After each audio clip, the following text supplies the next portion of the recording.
Guys, welcome back sa ating channel. For today's vlog ay maglilinis tayo ng apartment dito guys.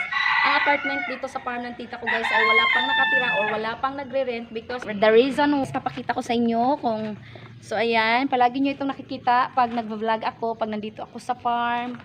Ayan. Meron na din itong ano guys, yung kitchen ba. Flex ko lang saglit guys ha, kasi para makita nyo ang init. Ayan.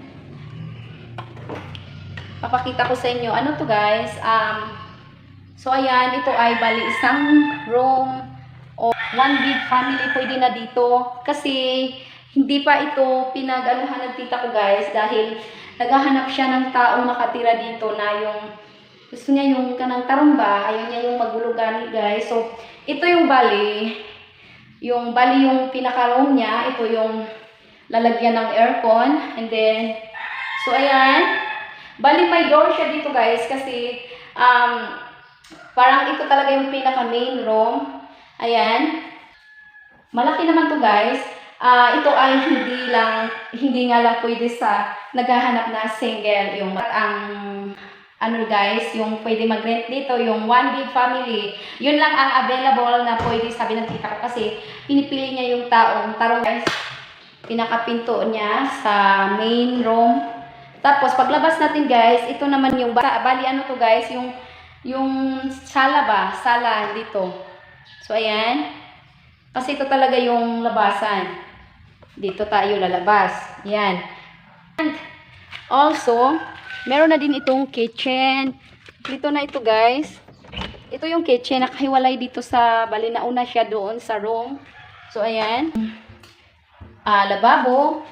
Sa katagalan nga guys, ang nangyari nasira na siya yung parang reflection ng init, ng ulan, na ano na siya ba na, medyo na ano na siya, natas-tas.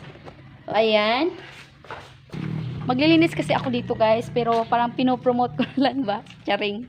So, ayan, meron na siyang labahan, ready for, kung gusto mo maglaba dyan. Diyan kami kumuha ng tubig para sa baboy. So, ito naman yung CR guys. Ayan. Ayan pagpasok mo, ayan, nakahiwalay lang siya, bali sa bahay talaga. And ito yung CR guys. Ayan, pasok lang tayo. And then also, meron din siya, parang dyan.